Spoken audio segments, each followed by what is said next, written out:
उत्तर प्रदेश की राजनीति में आज बड़ा भूचाल देखने को मिल रहा है। मंत्री रहे स्वामी प्रसाद मौर्य ने इस्तीफा देने का काम किया और इस्तीफा देने के पीछे उन्होंने कारण बताया कि भारतीय जनता पार्टी के अंदर दलितों और पिछड़ों के हित सुनिश्चित नहीं है। इस वजह से व्यथित होकर उन्होंने भारतीय जनता पार्टी से इस्तीफा दिया है। अब उनके जिस पार्टी में जाने के कयास लगाए जा रहे हैं वो दल कोई और दल समाजवादी पार्टी है।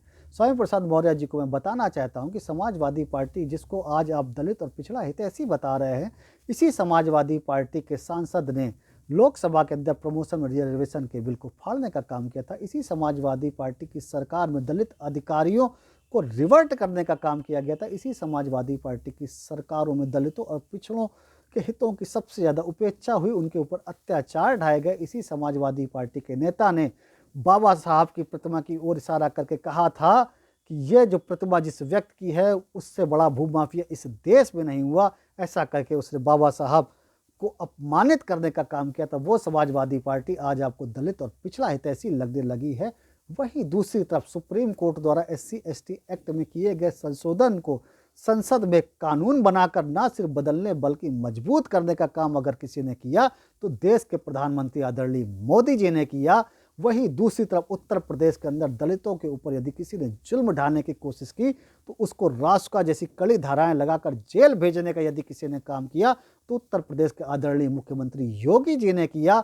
बाबा साहब से जुड़े हुए स्मारकों को भव्यता देने की बात हो या बुद्ध सर्किट बनाने का काम हुआ हो, भारतीय जनता पार्टी की सरकारों में ही किया गया। वो भारतीय जनता पार्टी की सरकारें आपको दलित और पिछड़ा विरोधी दिखने लगी। वहीं दूसरी तरफ बाबा साहब को अपमानित करने वाले, संसद में प्रमोशन में रिजर्वेशन का बिल फड़वाने वाले, दलितों को रिवर्ट करने वाले, दलितों और पिछड़ों के ऊपर सबसे ज़्यादा जुल्म ढाने वाले समाजवादी पार्टी आज आपको दलित और पिछड़ा हितैषी लगने लगी।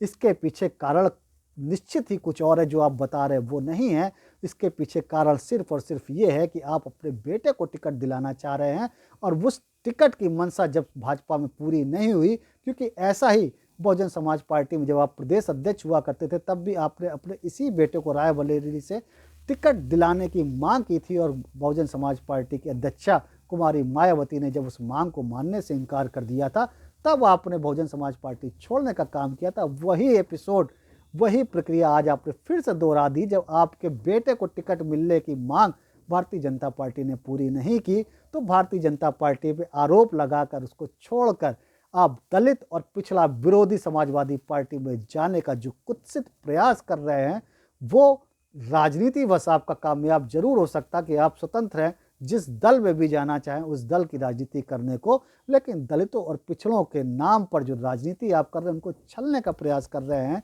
वो कामयाब होने वाली नहीं। आपके इस कुत्सित प्रयास को मैं इस वीडियो के मार्फत उजागर करने का काम कर रहा हूं।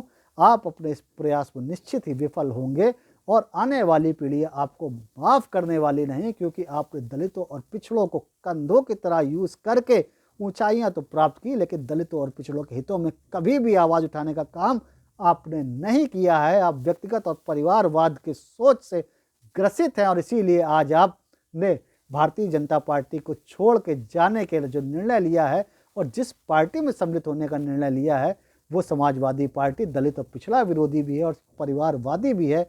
वहाँ आपके व्यक्तिगत स्वार्थ बिल्कुल पूरे हो जाएंगे, लेकिन दलित और पिछड़े आपको माफ़ नहीं करेंगे। आने वाली पीढ़ियाँ को माफ़ करने वाली नहीं। जय भीम, जय श्री राम।